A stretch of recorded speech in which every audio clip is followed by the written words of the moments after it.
Oh, Valerie, you're muted. Sorry, everybody. I'm welcoming Leah Fostik from Ariel University in Israel. Leah is working on auditory perception and psychoacoustic in different populations like aging adults, reader with dyslexia, sleep deprivation, and ADHD. Since a PhD in 2006, she's working on Department of Communication Disorder, and she's the director of the Auditory Perception Lab. But she's also the chair of the Auditory Perception and Cognition Society and the vice dean of a school. So welcome, Leah, and we really look forward to hearing you today. Thank you. Thank you, Valerie. Thank you all for having me.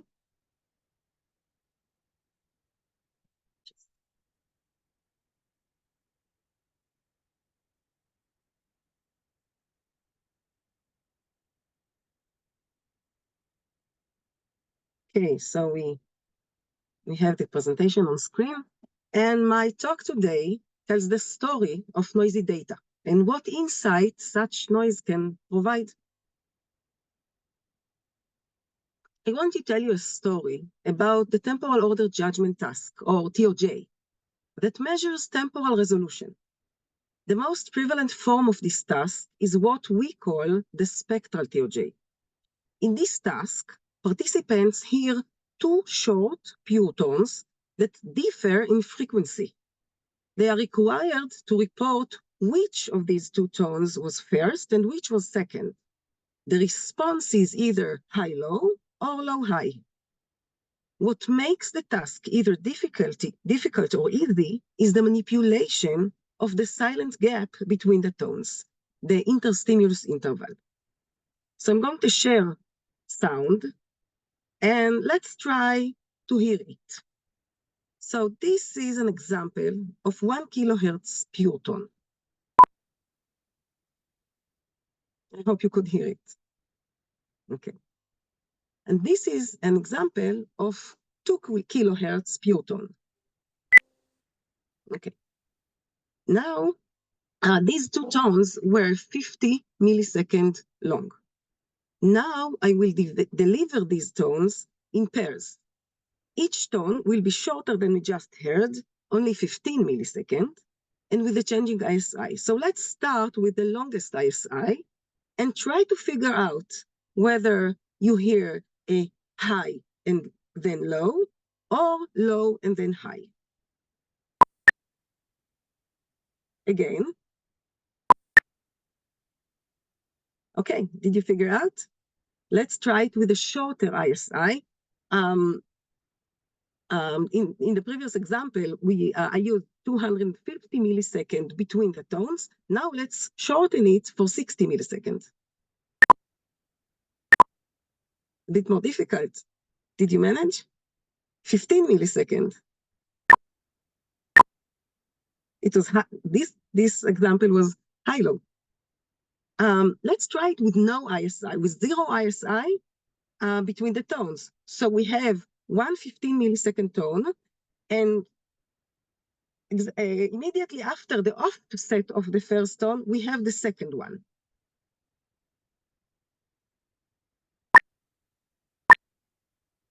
Pretty short. Okay, this was low-high. Now let's hear a different one. This was also with no ISI between the tones, and it was high-low. This task was used to study temporal resolution among various populations. Of note are Paula Talaz's studies with this task on children with dyslexia. The schematic figure here shows the results we expect to get from spectral TOJ. In this figure, the interstimulus interval, the ISI, is on the x-axis, and accuracy in terms of percent correct is on the y-axis. As the ISI gets longer, it is easier to judge the order of the tones, so we expect an increase in accuracy.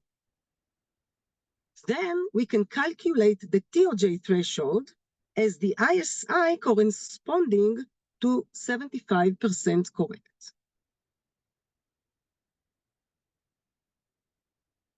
I was a young graduate student working on auditory processing in dyslexia. I ran the spectral TOJ experiment and received these noisy results. My supervisor, who I think is among the crowd today, said that something is wrong and sent me to run the experiment again. So I ran it again and again and again and again and again and again. And each time I received the same mess. And this mess is the focus of our story. The figure that you see now shows the performance of 177 participants that judged the order of 15 millisecond tones, 2 tones, presented binarily one after the other, as we heard just previously. One tone has a low frequency, one tone is the low one, has a frequency of 1 kilohertz, and the other is the high one and has a frequency of 1.8 kilohertz. The order of these tones is presented randomly. The silent gap between the tones, the ISI, that you can see on the x-axis, is also changes randomly from 2 to 240 milliseconds. In the figure here, you can see the percent correct for each individual according to the ISI.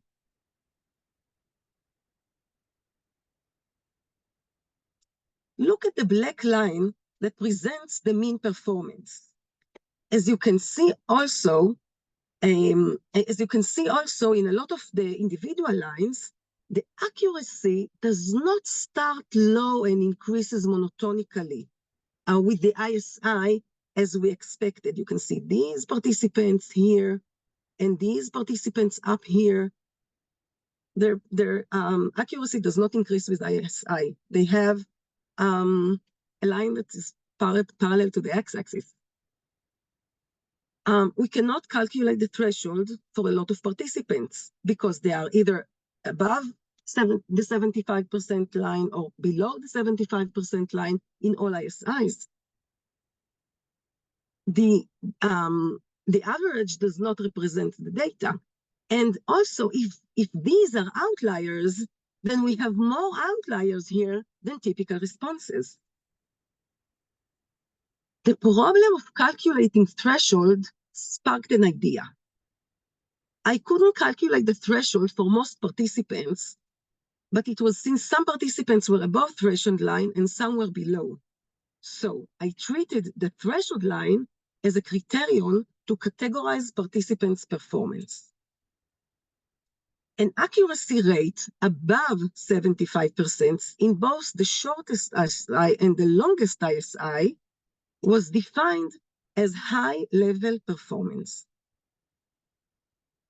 An accuracy rate below 75% in both the shortest and the longest ISI was defined as low-level performance. An accuracy rate below 75% in shortest ISI and above 75% in longest ISI was defined as mid-level performance. This figure is the way these individual differences looks when we present the threshold. The range of threshold is presented on the x-axis, and the percentage of participants with these thresholds across 13 experiments is presented on the y-axis. The thresholds are presented in terms of stimulus onset asynchrony, which adds to the duration of the first tone, also the ISI. You can see here the high-level performance with a threshold of less than 20 milliseconds. We use tones whose duration are 15 milliseconds long. So thresholds less than 20 milliseconds mean that these participants needed a silent gap of less than 5 milliseconds to report the order. Most of these participants with high-level performance are participants that we couldn't calculate their thresholds, since they were always above 75% correct. So they got a threshold of 15 milliseconds, which reflects the duration of the first tone with no ISI. You can see here the low-level performance. Here again, we couldn't calculate the threshold for most of the participants since they were below 75% correct in all ISI. So they got the longest ISI value as their threshold. Usually it is 240 milliseconds plus the 15 millisecond duration of the first tone. In the middle here, you can see the mid-level performance, which crosses the 75 line and thus have all kinds of thresholds here in different durations.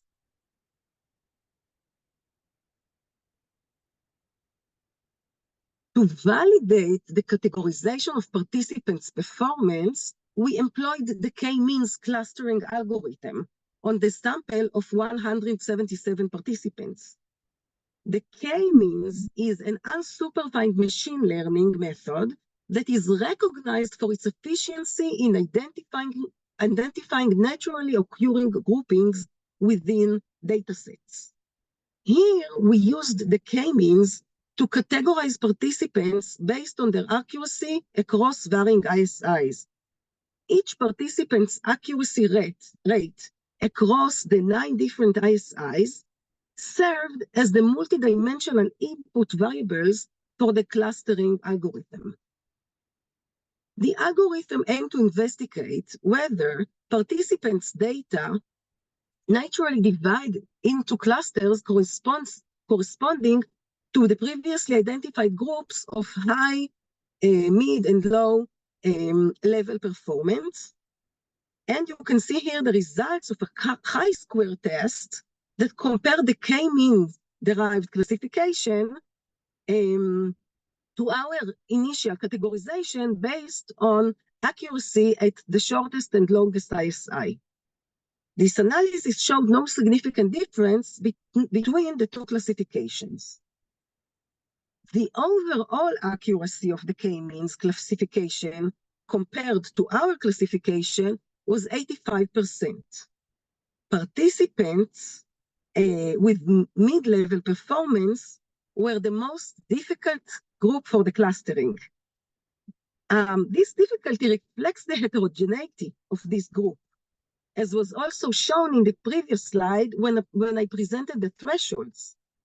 So although all participants in this group had a low accuracy rate on ISI of 2 milliseconds and the high accuracy rate in ISI of 240 milliseconds, the rate and pattern at which participants' accuracy increased across ISI varied between them. So they are in the same group, but have all kinds of patterns. So to wrap up this part of my talk is that we know now that not all participants respond in the same way. We have high, low, and mid-level performance. And the question is, what they are doing differently? To answer this question, I went back to the literature, way back, as you can see here. Richard Warren performed a series of experiments on sequence perception. His sequences were longer than those we use. They included 3 or 4 sounds.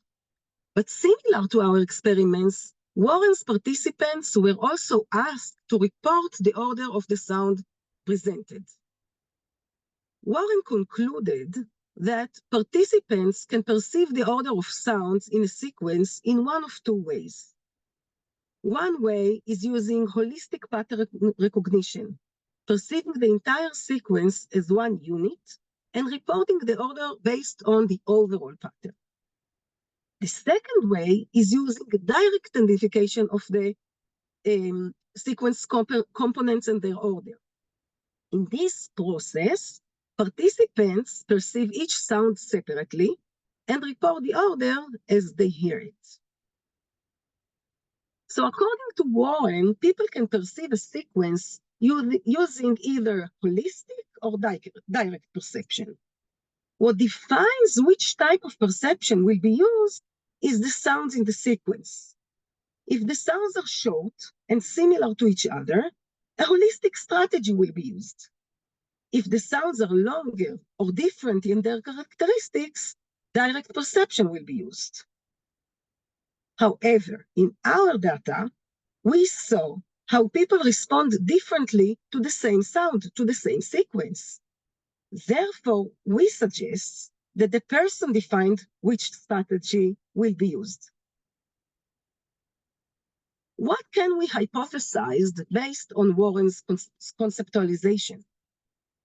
Direct perception would require sufficient time between the stimuli for participants to perceive and identify each sound directly.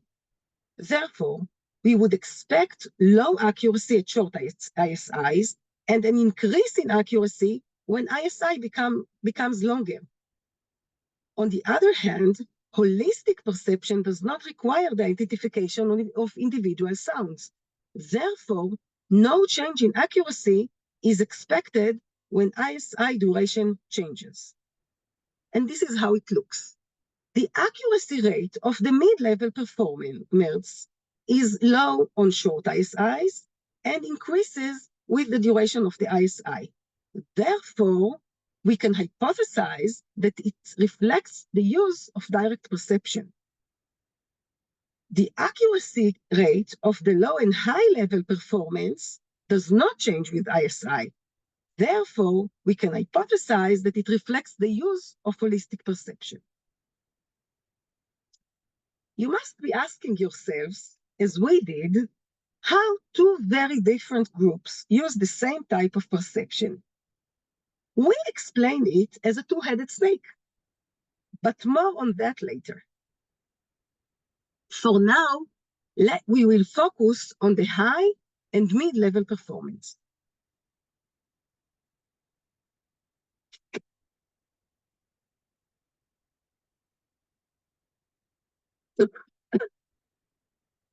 Several lines of evidence support the connection between mid-level performance and direct perception, and between high-level performance and holistic perception. The first line of evidence was collected from musicians. Musicians are very good at differentiating and remembering musical patterns, especially as simple as two-note patterns. Therefore, they are expected to have high-level performance and low TOJ threshold. These are data from a paper that compared elderly musicians to those who play cards and those who don't engage in any specific activity. For the sake of our discussion, I brought here only the results of the spectral TOJ task of the three groups. As you can see, or almost don't see, the musician's spectral TOJ threshold is only a few milliseconds. In terms of type of sequence perception, all the musicians have high-level performance. By the way, since they are aging adults, we would have expected a temporal processing deficit, certainly not such a short TOJ threshold. The second line of evidence for the connection between mid-level performance and direct perception and between high-level performance and holistic perception was collected using roving or changing frequencies. The classical spectral TOJ involves two tones that form two pairs, high-low and low-high. Participants who use holistic perception and have high-level performance consider these two tone pairs as pattern A and pattern B. Oh, sorry. The responses, high-low and low-high, are the same as responding A and B.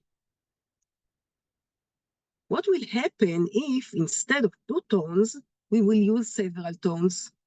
Participants will still need to respond high-low or low-high, but with additional frequencies, it will be more difficult to remember the pattern. And this is what we did. We used three tone pairs. You can see here the frequencies. The tone pairs appeared randomly throughout the task, and we expected that participants would find it more difficult to use the holistic perception and would need to perceive each tone directly, so we would have less high-level performance and more mid-level performance.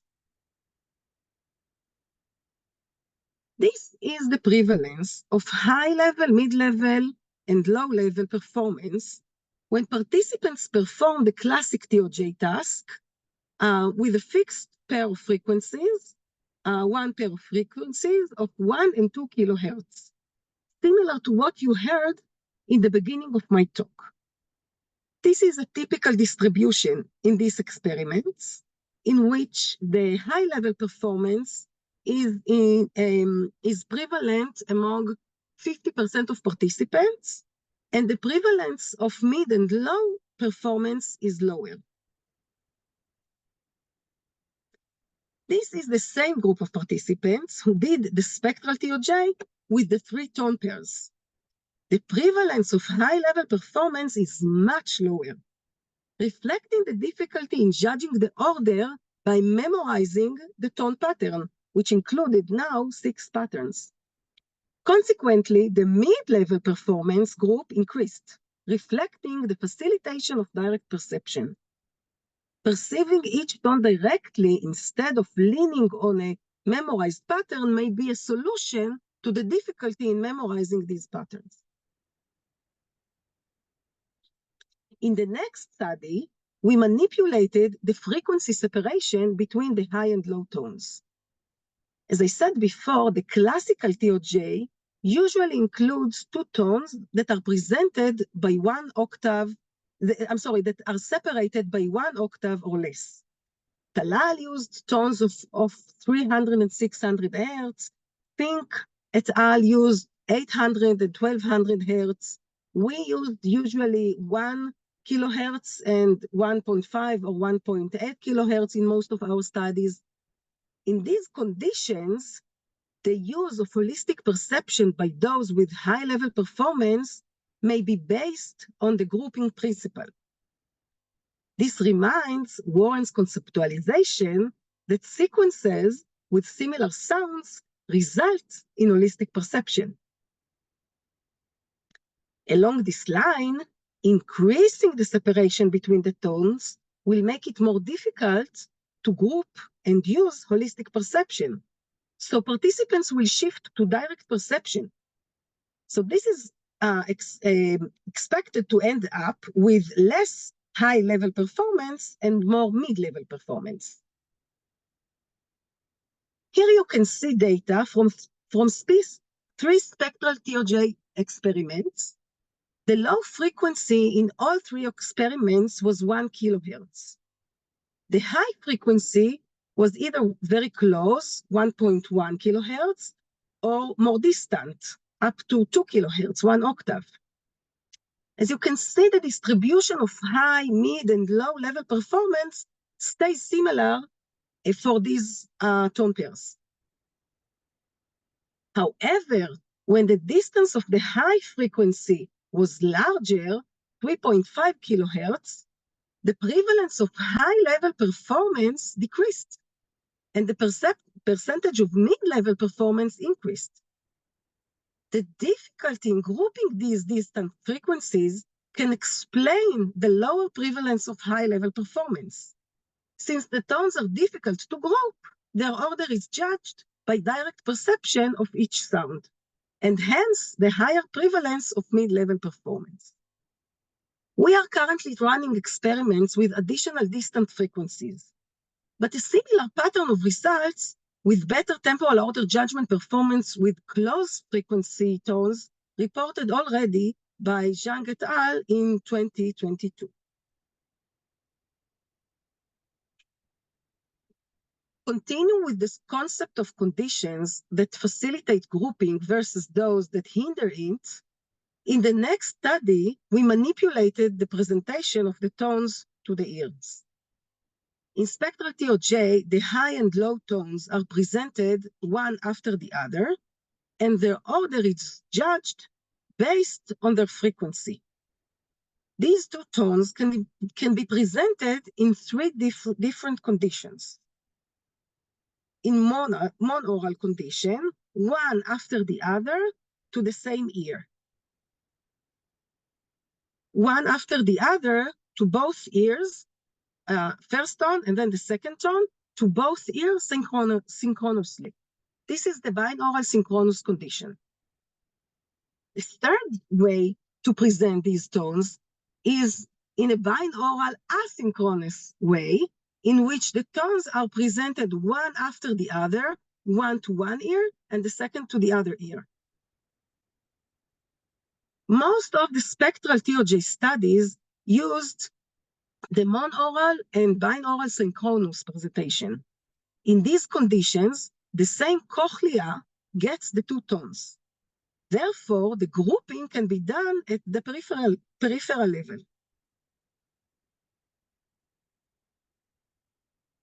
In the present study, we added the binaural asynchronous presentation. In this condition, grouping can be done only by combining information from the two different cochleae. This involves higher processing at the central level. Accordingly, in the monaural and binaural synchronous condition, we would expect more high-level performance since it is easier to use holistic perception.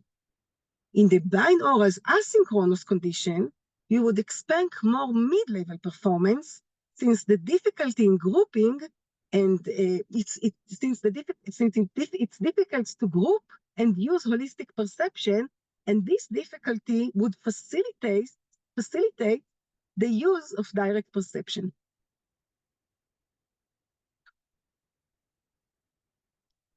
Indeed, in the monaural and binaural synchronous conditions, we see results that are similar to those presented before.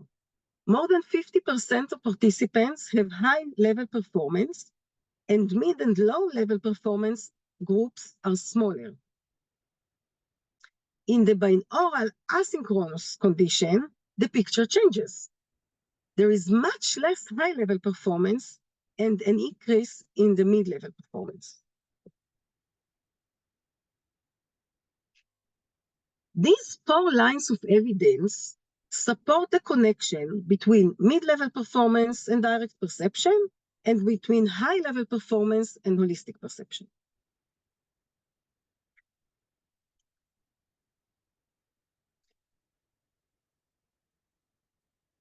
Now let's go back to our two-headed snake and ask how 2 very different groups use the same type of perception. The two-headed snake represents the use of holistic pattern recognition in either a good or a poor way. Let's see why. When using holistic perception, participants need to learn that there are 2 patterns that repeat themselves. They need to remember that one pattern is labeled low-high and the other pattern is labeled high-low. And they need to sustain their attention so they will not confuse the patterns and the labels. This is opposed to the use of direct perception, which involves the perception of each tone directly every time it appears. So no pattern learning and pattern labeling are required. Participants who have low-level performance are hypothesized to use holistic perception, but in a poor way. The evidence for this hypothesis is derived from experiments using adaptive procedure.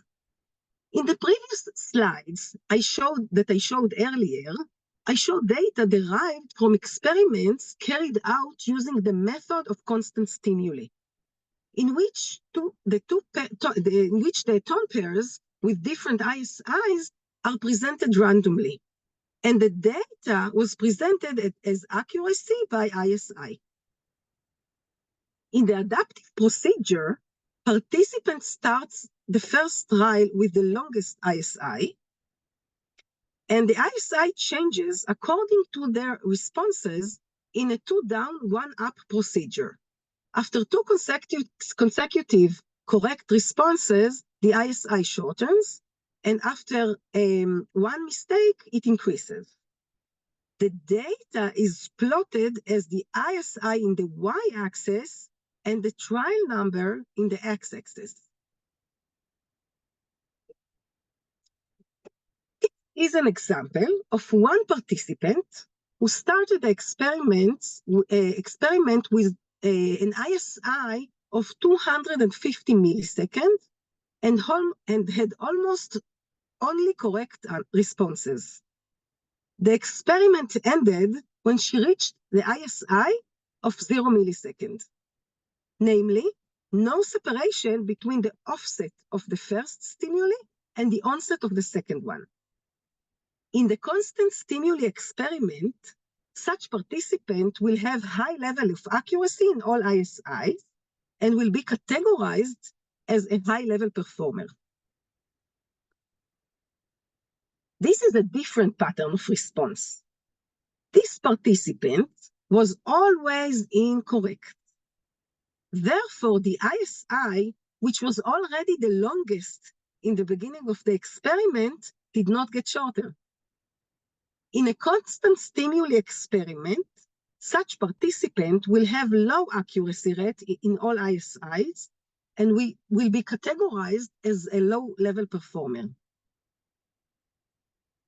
This is me trying to show the pattern of guessing. I started the experiment, then took off the headphones and responded randomly. Naturally, some of my responses were correct and some were incorrect. The reason I did this was that I wanted to show the difference between a guessing pattern, which has some correct and some incorrect responses, and an always incorrect pattern. How does a person always get incorrect answers when the sequences are randomly high, low, and low, high? Can you think?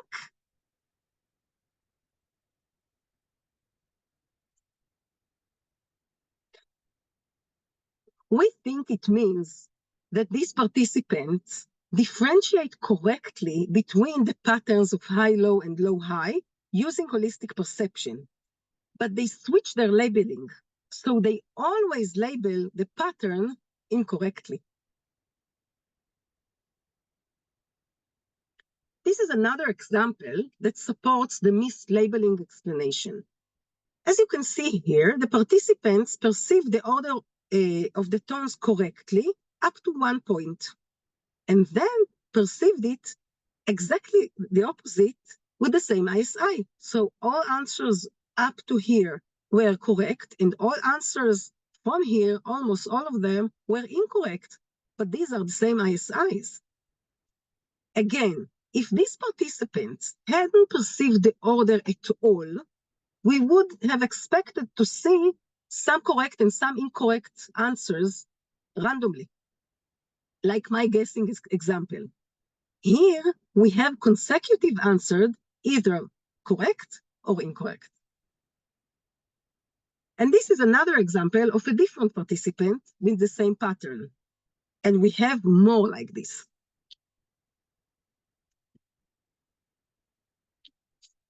Therefore, we think that the two-headed snake actually represent a difference in cognitive ability between two groups who use holistic perception. I'm fortunate that Randy Engel and Alex Burgoyne are collaborating with me to see if this direction solves the mystery. So let's wrap up and see what we learned from all these data and what you can take home. My take-home message is that individual differences are not always noise.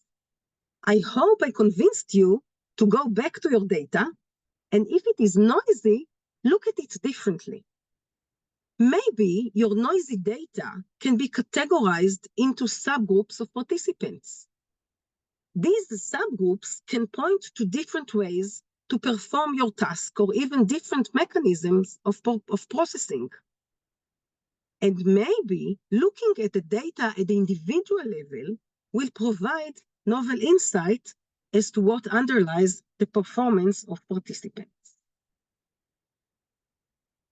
And this is it. Thank you very much.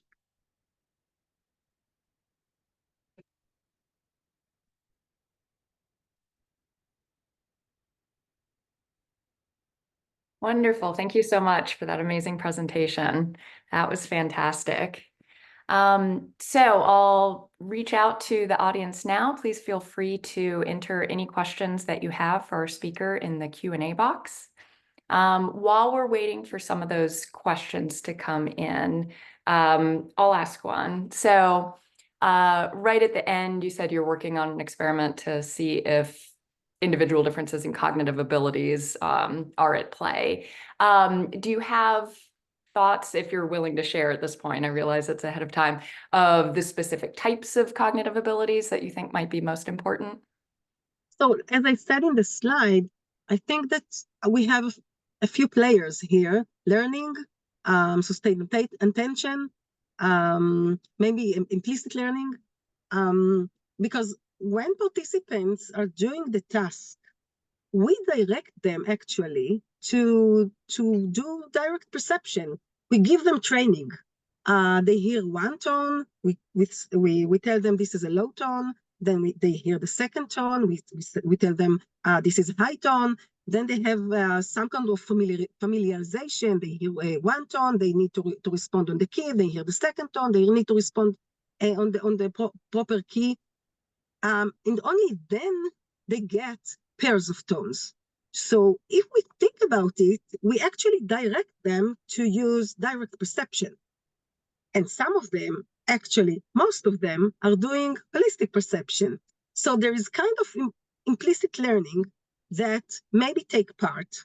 It can also be sustained attention, as we saw this V-shaped response. People, they start to respond and something happens in the middle and it shifts. So they don't just forget everything, they just switch the responses. So maybe sustained attention. This is the directions that we are looking at. Okay, excellent. Do you already have all of your methods planned, or is this sort of early in the works? Yeah, we have it planned, but we'll see. Fair enough. All right. So as of right now, we don't have any new questions. I want to give it a minute just in case someone is furiously trying to type it in. I wouldn't want to cut them off. But sometimes just a great presentation answers everybody's questions, and you've just given everybody what they want. So that might be the case right here. So I'll give it just another minute to see if any questions pop up in the Q&A.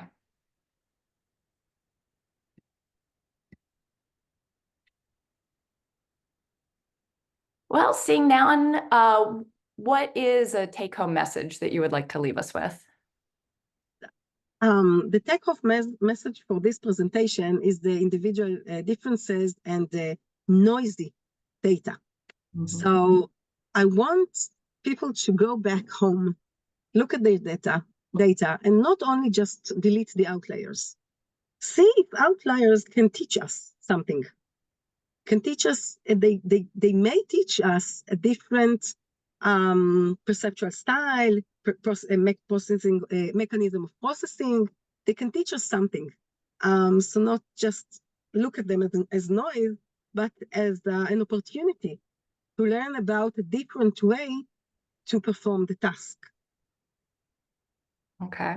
Wonderful. Well, thank you so much for being our final speaker of this academic term. We're going to take the North American summer off, and we are planning a fantastic lineup for everybody in the fall. So we will see everybody there. Thank you so much. Thank you. Bye-bye.